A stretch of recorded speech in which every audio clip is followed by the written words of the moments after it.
In order to imprint something new into the already existing urban fabric, we must first sense the atmosphere and history of the space we are dealing with. Therefore, our research of the studied area begins with its inherited parts, which inevitably shape the space of our urban fringe through different time periods. Our main focus was to discover the urban evolution of our site and to understand the inheritance in the wider urban context. We try to define trigger points of history which caused the expansion of the city of Milan into the northeastern fringe area, marking historical cores and identifying built heritage elements which clearly demonstrate how the heritage can be integrated into the new urban reality.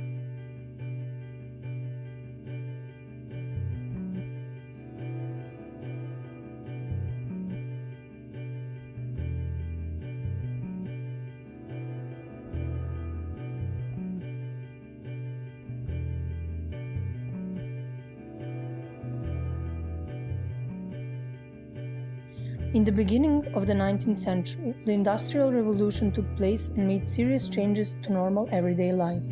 The understanding of urbanity shifted.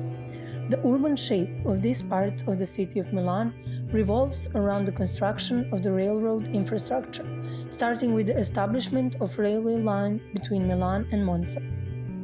In 1857, the construction of Central Station had started with the aim to collect transportation lines with different origins in one central point. The first attempt to regularize and address the design of this part of the city comes with the new master plan of Milan, drafted by Cesare Berrutto in 1889. He tried to organize the emerging city into large urban blocks situated between the city inside the Spanish walls and its outermost boundary, envisioned by him as a major road. Between 1906 and 1908, the immigration flow towards the city of Milan reached its peak. In this context, and with an increasing housing demand, the new Pavia-Massera master plan was drafted in 1911. The master plan, by Angelo Pavia and Giovanni Massera, triggered an overall redesign process of the urban infrastructures. However, it is later, with the relocation of the central station from Piazza della Repubblica to its current position in Piazza Duca d'Aosta, that a process of urban review of this part of the city begins. Again, in the beginning of 1930s, a new master plan was made, this time by Albertini. The main triggering event in the following years undoubtedly was the Second World War, after which it took 5 years to implement a reconstruction of the demolished parts of the city. In the transition from 50s to almost 70s, the Italian economic boom took its place and naturally revealed new needs for functioning of the urban society, one of them being the new need for better transportation. As a result, a Metro 1 line was extended to Sesto Morello. With new wave of immigration in the 1975, the expansion of the suburban residential area begins, with more people moving out of the dense city center. Finally, in the 80s, our urban fringe area experiences deindustrialization, leaving many plants totally abandoned. This occurrence made room for new development possibilities, with industrial areas being revitalized and put in reuse with new functions, the main example being X-Folk area, which is still being discussed about as a place for future redevelopment.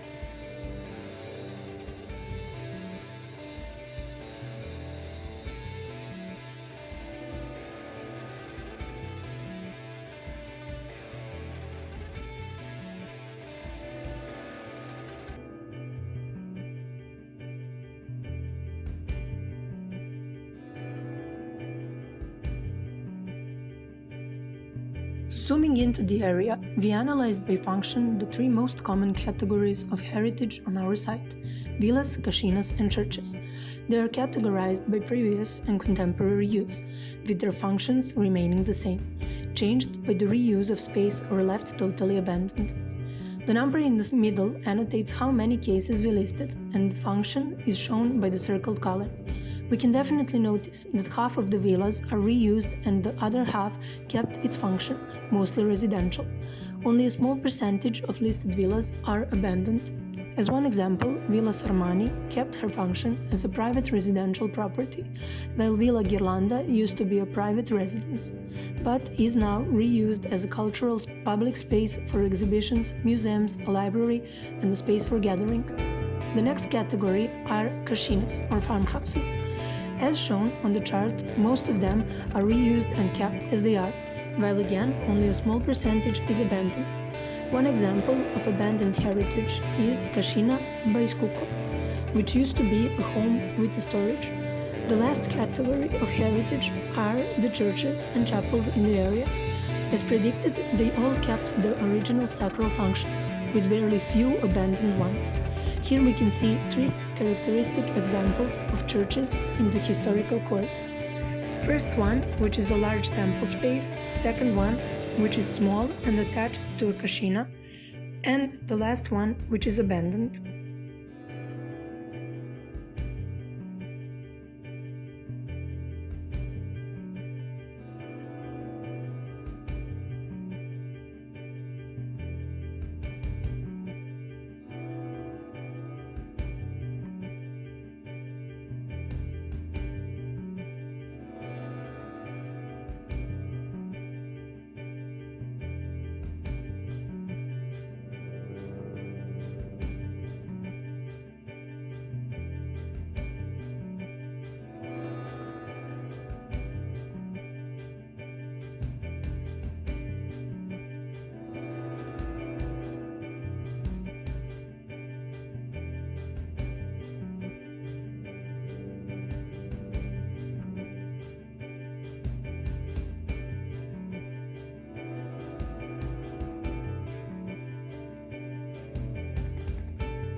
Now let's take a look at the historical core of Sesto San Giovanni, which is here annotated by the yellow buildings.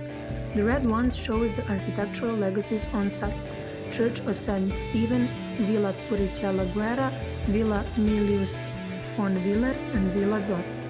By changing functions, we can notice how these heritage buildings became parts of public urban life, connecting public spaces and their users. Villa Zorn, for example, is now a cultural public space which embraces people to socialize. Churches, on the other hand, were always initial nodes around which cities were formed, and naturally are places of public space which is always integrated within the space of one or more squares, like shown in the section.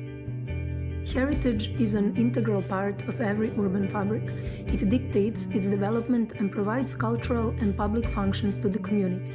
Traces of heritage can be found everywhere. After this analysis, we can come to a conclusion that these spaces should be revitalized and reborn with a new function which a certain area is lacking. Once abandoned, these spaces can be turned into rich public meeting points for the community. Also, this analysis can help us predict what would happen in the future and how the city will expand.